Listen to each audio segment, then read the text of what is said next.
Halo guys, apa kabar kalian? Semoga kalian selalu sehat dan selalu dalam lindungan Tuhan. Sezada 2023 merupakan film remake ala Vaikunta Puramulo yang menceritakan tentang seorang bernama Valmiki tega menukar bayinya dengan bayi orang kaya. Setelah pertukaran itu, Valmiki tak mendidik anak hasil pertukarannya dengan sepenuh hati. Baiklah, tanpa basa-basi lagi, inilah alur ceritanya.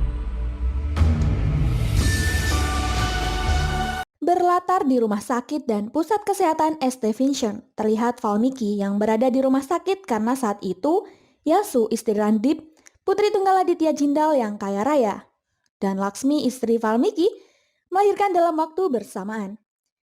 Valmiki menerima kabar bahwa putranya telah lahir dengan selamat, sedangkan putra Yasu malah nampak tak bergerak. Takut dirinya disalahkan, suster Sulocana pun segera berlari untuk menghubungi dokter. Setelah mendesak Valmiki untuk gantian nelpon dan menceritakan alasannya, Valmiki justru menawari suster menukarkan putra kandungnya dengan putra Yasu yang telah mati. Valmiki telah lama bekerja untuk Aditya Jindal dan berhutang budi pada keluarga mereka. Karena keadaan semakin genting, akhirnya kesepakatan itu pun terjadi. Setelah berhasil menukar bayi Yasoda malah bergerak. Alih-alih menukar kembali bayi tersebut, sang suster malah sengaja dibuat celaka oleh Valmiki dengan mendorongnya dari balkon hingga terjatuh.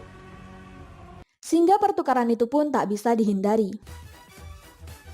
Scene berlanjut, putra Yasu dan Randip mereka beri nama Raj Jindal.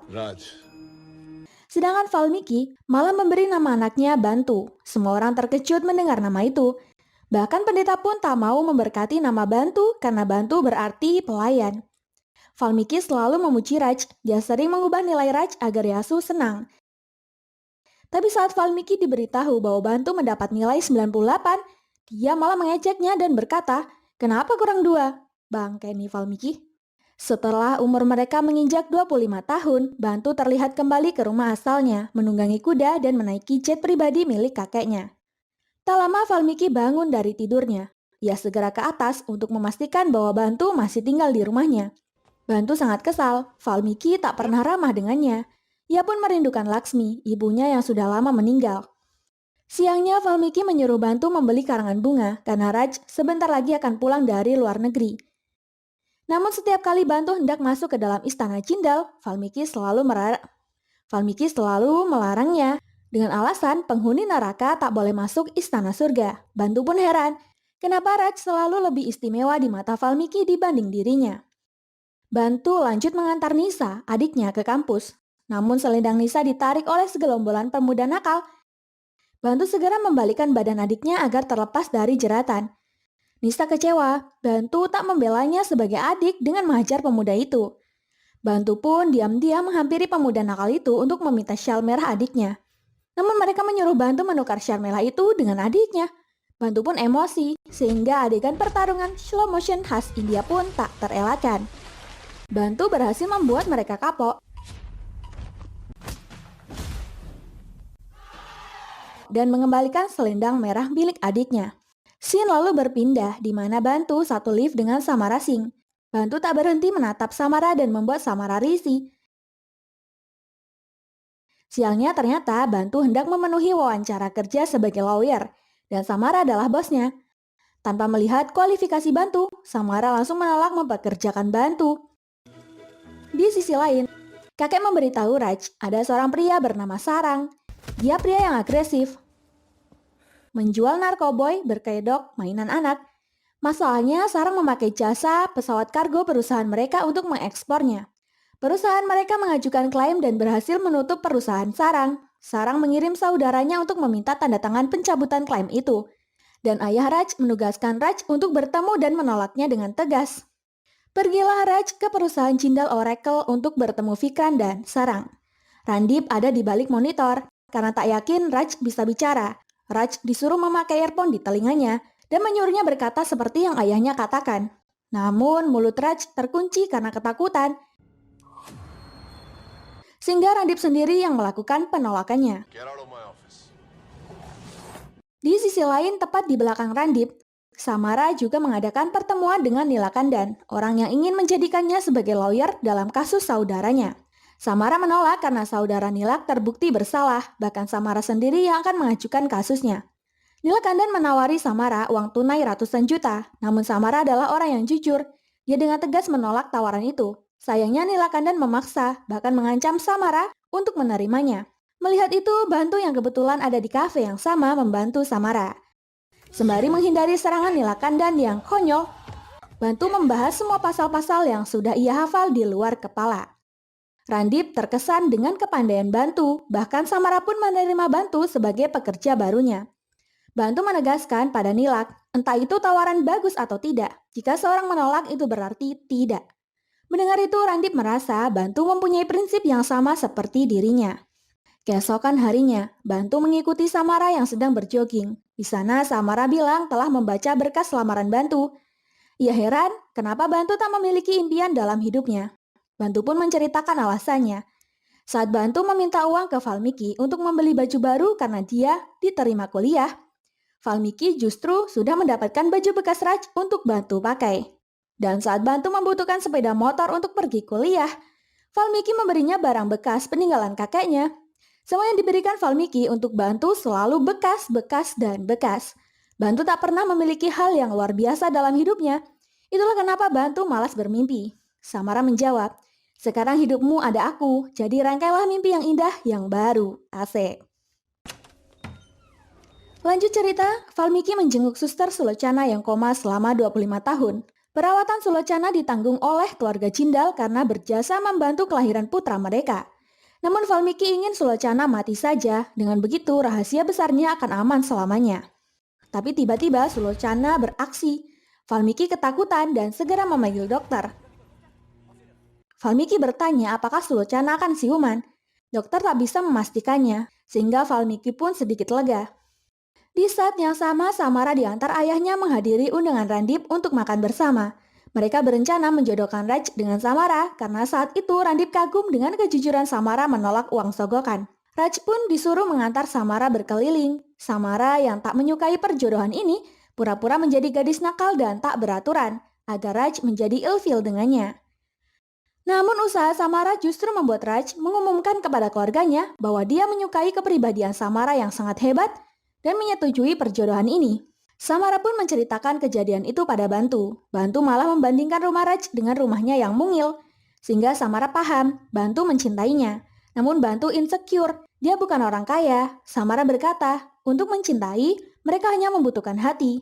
Karena Samara juga menyukai Bantu, mereka berdua pun resmi pacaran. Lanjut cerita, Fikran kembali menemui Randip di kantor pribadinya.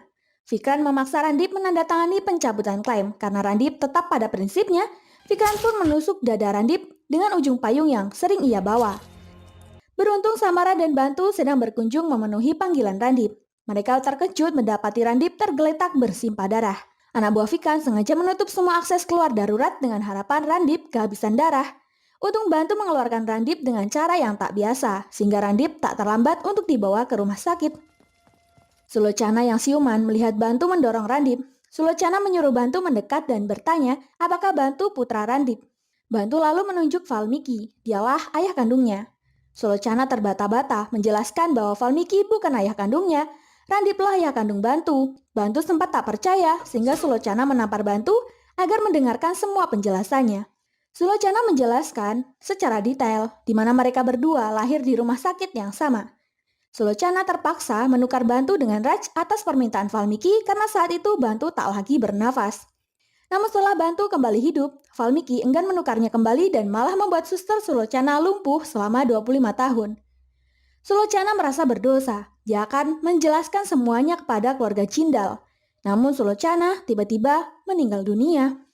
Setelah mendengar kebenaran itu, Bantu berlari mengecek kondisi ayah kandungnya. Dia juga melihat Yasu. Namun Yasu hanya menyuruh asisten segera memberi Bantu uang tunai dan menyuruhnya segera pergi. Sedangkan kakek Jindal terharu dan berterima kasih dengan Bantu. Valmiki lalu menasihati Bantu soal sikap orang kaya yang sering merendahkan orang kismin seperti mereka. Lalu Bantu melihat Valmiki pura-pura sedih mendengar kabar kematian Sulocana. Bantu bertanya, Apakah Valmiki mengenal Sulochana? Valmiki menjawabnya, tidak. Sehingga Bantu menamparnya. Bantu lalu berkata, Valmiki bukan ayah kandungnya. Valmiki telah menurunkannya dari surga dan hidup sengsara. Valmiki malah menjawab, perawat itu koma selama 25 tahun. Kau percaya omong kosongnya?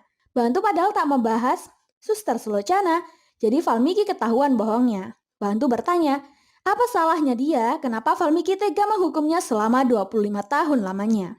Di sini Valmiki malah tidak merasa bersalah sama sekali. Dia masih memikirkan harta dan keadaan anaknya. Jika Bantu membongkar ke semua orang, Bantu takkan mengambil kembali haknya karena baginya ada hal yang lebih menarik dari semua ini, yakni kebebasan. Selama ini Bantu bertanya-tanya, apapun yang Bantu lakukan, kenapa Valmiki tak pernah bangga dengannya? Namun kini Bantu sudah tahu jawabannya. Bantu juga menambahkan, aku pernah jijik melihatmu. Jijik aku, Mas. Tapi sekarang aku mengasihimu karena kau tak pernah bisa memberitahu bahwa dia putramu dan aku takkan pernah mengakuimu sebagai ayah. Ini adalah akhir dari pengasinganku. Lalu Bantu tetap pulang ke rumah Valmiki. Keesokan harinya Aditya Jindal ingin Valmiki memanggil putranya kemari. Namun Valmiki mengungkap banyak alasan agar Bantu tak masuk ke rumah ini. Ternyata Bantu diam-diam menjenguk ayah kandungnya dan melihat pemandangan ketidakakuran antara ibu dan ayahnya. Ia juga melihat sang paman yang bermain curang terhadap pembayaran rumah sakit. Saat Randip sudah dibawa pulang, dokter tak memberi resep apapun. Dia hanya meminta mereka memanggil Bantu yang telah menolong Randip untuk datang ke rumah ini agar kondisi Randip semakin membaik. Lagi-lagi Valmiki terus beralasan bahwa Bantu sibuk tak bisa datang ke rumah ini. Aditya Jindal jadi curiga, kenapa Valmiki tak pernah membawa putranya masuk rumah ini. Karena dokter terus menekan Valmiki, akhirnya Valmiki terpaksa menelpon Bantu agar mau datang ke rumah keluarga Jindal. Ternyata semua itu memang rencana Bantu yang telah menculik putra dokter agar mau melakukan apapun yang Bantu inginkan.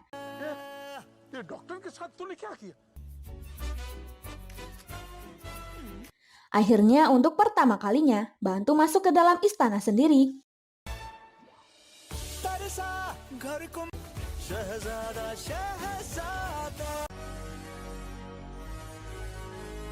Kakek lalu bertanya berapa gaji Bantu. Bantu menjawab, 25.000. Setelah dipotong pajak menjadi 3.000 rupiah saja. Kakek pun menawari Bantu bekerja untuknya dengan gaji 50.000 rupiah. Valmiki mendengarnya pun tak terima. Lalu kakek menawarinya kamar mana saja yang Bantu suka dan menyuruhnya mengambil meja dan komputer. Kemudian mereka bertanya apa pekerjaannya. Kakek lalu menjawab, Valmiki bisa melihat akun layar biru. Dan dia hanya akan menemani kakek yang sudah tua ini menjadi sahabatnya. Di luar, Bantu bertanya kenapa polisi tak kunjung menangkap Sarang. Kakek memberitahu, Sarang adalah Don yang kuat dan susah ditangkap. Jadi Bantu menawarkan diri untuk memberi Sarang pelajaran secara langsung. Pergilah mereka ke tempat Sarang. Namun kakek menyuruh kembali karena ada yang mendorongnya. Bantu emosi. Dia menghajar semua anak buah Sarang untuk mencari siapa pelaku yang berani mendorong kakeknya.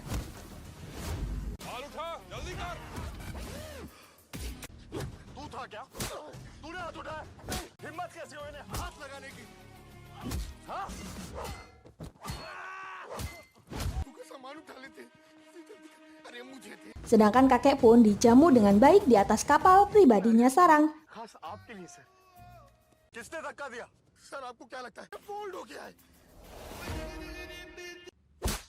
Sarang lalu mendengar pegawainya berteriak. Saat dicek, ternyata Bantu dan Jindal sudah ada di kapal pribadinya.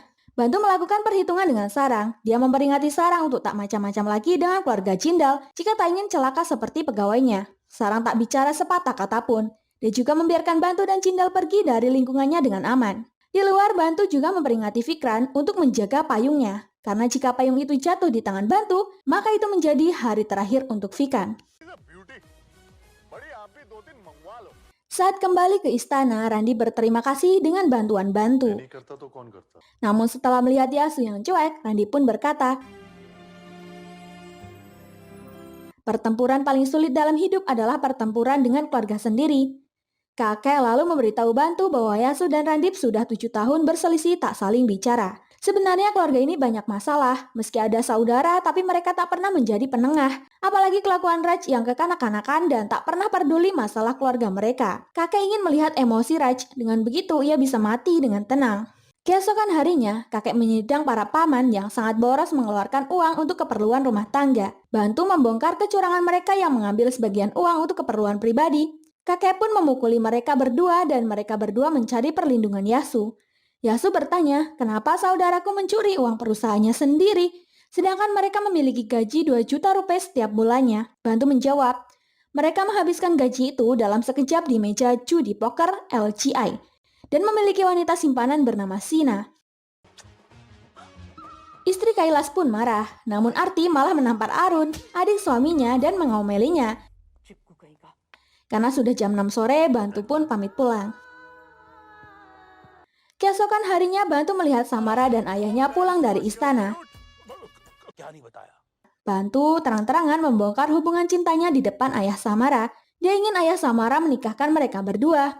Namun ayah Samara kelihatan cuek dan marah, jadi Bantu kurang ditanggapi olehnya. Malam harinya Raj, Bantu, dan Samara pergi bersama. Di dalam mobil, Samara terang-terangan mengungkap hubungan cintanya dengan Bantu. Bahkan untuk membuktikannya, Samara mencium bibir Bantu di hadapan Raj.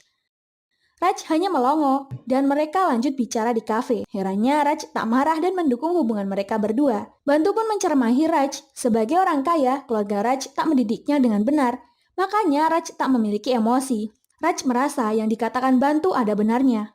Makanya dia tak pernah memiliki cita-cita karena terus-terusan dimanja keluarganya. Sehingga saat pulang dari kafe, Raj memanggil semua keluarganya. Dia memarahi mereka yang mendidiknya menjadi lelaki manja. Tak pernah membiarkannya memiliki cita-cita yang ia mau karena mereka takut kegagalan Raj akan mempermalukan keluarga mereka. Siapapun Raj sekarang, apapun yang ia kerjakan dia hanya akan menjadi pewaris kekayaan kakeknya saja. Tak punya pendirian sama sekali, dia tak akan memaksa Samara menikahinya karena ternyata Samara mencintai Bantu. Dan mulai sekarang, dia akan memutuskan sendiri apapun yang ia inginkan. Melihat emosi Raj, kakek bangga, akhirnya Raj telah dewasa juga. Paginya, Valmiki memarahi Bantu yang telah menggagalkan pertunangan anaknya dengan Samara. Bantu menegaskan, masih mending dia hanya mengambil Samara.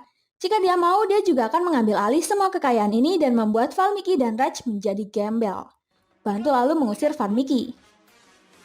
Bantu lalu membantu Arti, seakan-akan meramalnya akan mendapatkan kekasih pengganti yang lebih baik dari Kailas.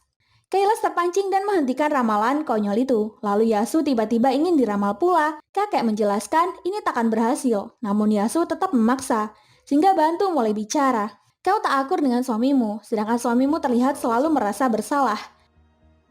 Semua itu karena Ayesa, selingkuhan suamimu 7 tahun yang lalu.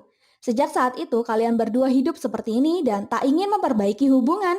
Juga tak ingin berpisah. Sayangnya semua orang tahu, tapi tak ada yang mau membahasnya. Bantu juga menyalahkan kakek, setidaknya buat mereka bercerai saja. Randip tak terima dan menampar Bantu yang ikut campur masalah keluarganya. Randip berkata, jika kau pernah mencintai seseorang, kau akan tahu betapa pentingnya kebohongan. Namun Bantu menjawab, kekuatan cinta terletak pada kejujuran. Cobalah untuk jujur pak, meskipun nanti kena tampar. Tapi itu akan memperkuat hubungan. Bantu lalu pamit pulang.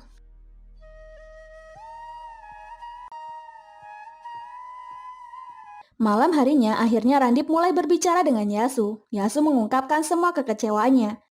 Dulu Yasu sangat mencintai Randip, dia bahkan menentang ayahnya, juga seluruh dunia hanya untuk memiliki Randip. Tapi nyatanya Randip membuatnya terluka dan mengkhianatinya. Rasa bersalah saja tak akan memaafkan kesalahanmu, kau harus minta maaf secara langsung juga. Kau bahkan tak bisa meminta maaf selama 7 tahun lamanya. Apa tak wajar jika aku mendiamkanmu selama ini? Randip sangat malu dengan dirinya sendiri, makanya dia tak pernah bisa mengungkap kata maaf itu. Tapi dia sekarang minta maaf dengan tulus, dia telah lama menyesali perbuatannya.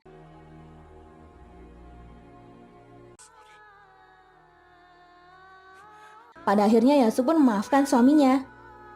Cindel yang terharu pun menelpon Bantu, mengabari bahwa menantu dan putrinya kini telah baikan berkat Bantu.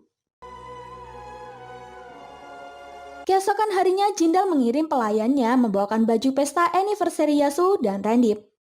Bantu pun datang dengan senang dan pesta pun dirayakan meriah.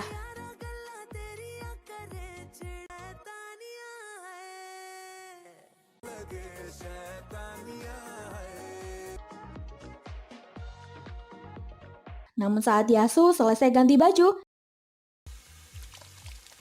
Vikran menculiknya. Sarang menelpon keluarga Jindal. Jika ingin Yasu selamat, maka mereka harus menandatangani berkas pencabutan kasus yang sudah mereka siapkan. Raj harus mengantar surat itu secara langsung bersama dengan saham 50 miliar. Raj yang emosi setuju untuk mengantar berkas itu ke sarang. Valmiki menahan Raj untuk tidak pergi, tapi demi ibu, dia rela mengorbankan nyawanya sendiri. Namun saat Raj sampai di lokasi, anak buah sarang menjelaskan bahwa ibunya telah pergi dengan selamat. Sedangkan Randip gelisah, seharusnya Raj tak pergi sendirian. Namun Jindal memberitahu, Raj dijamin aman. Benar saja, pengawal sarang menceritakan kejadian tadi, di mana ketika semua sudah siap sesuai rencana, Bantu tiba-tiba datang dengan motor bututnya. Bantu dengan epic melakukan adegan perkelahian slow motion yang sangat susah diedit oleh Mimin guys, untuk mengalahkan sarang beserta seluruh anak buahnya.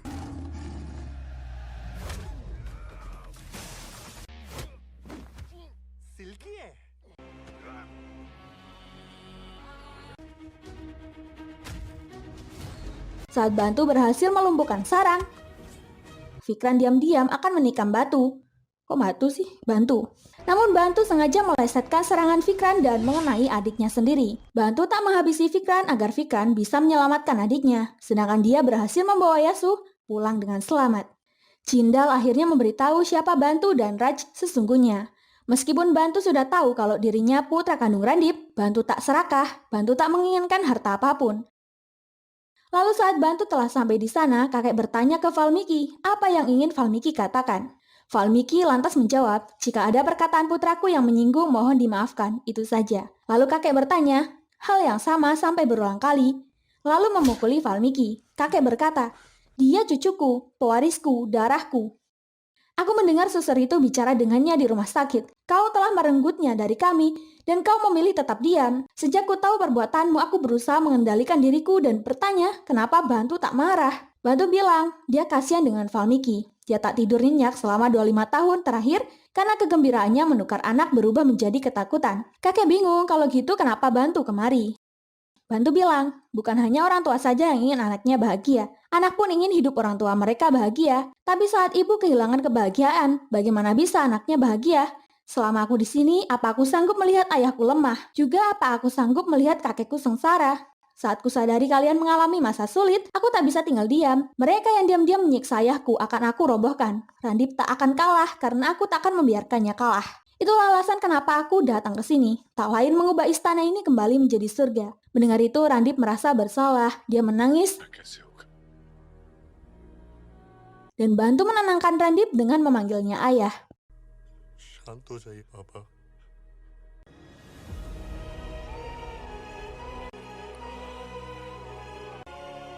Saat Randip ingin menemukan Bantu kepada ibunya, Bantu justru menyuruh semua orang merahasiakan kebenaran ini. Ia tak mau ibu kembali kehilangan putranya. Meskipun Raj bukan putra kandung ibu, namun ibu sedang memiliki kekuatan batin untuk Raj. Tak lama ibu dan Raj pun turun.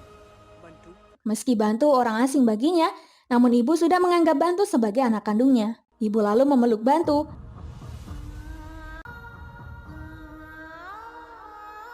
Begitupun Raj yang sangat bangga dengan Bantu yang selalu menolong keluarganya. Yasu lalu bertanya pada Valmiki, kenapa Valmiki malah kelihatan sedih, sedangkan putranya telah membuatnya bangga.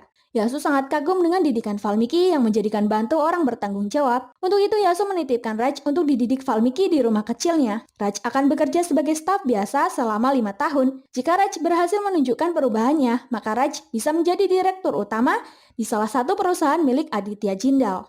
Malamnya, Valmiki terlihat merenungi nasibnya. Tak lama Bantu datang dengan skuter barunya. Valmiki mengejeknya, masa penerus Aditya Jindal hanya pakai skuter biasa? Ternyata skuter itu sengaja dibeli untuk Valmiki. Herannya Valmiki masih pada sifatnya belinya banget. Dia tak melihat kasih sayang Bantu, meski sudah menukarnya dengan Raj, namun Bantu tetap menganggap Valmiki sebagai ayahnya. Dan film ini pun berakhir. Pesan paling epik yang bisa kita ambil dari cerita ini adalah tetaplah berbicara jujur meskipun nanti kena tampar. Terima kasih buat kalian yang sudah support channel ini. Jangan lupa tinggalkan like dan saran kalian di kolom komentar. Sampai jumpa di alur cerita berikutnya. Terima kasih.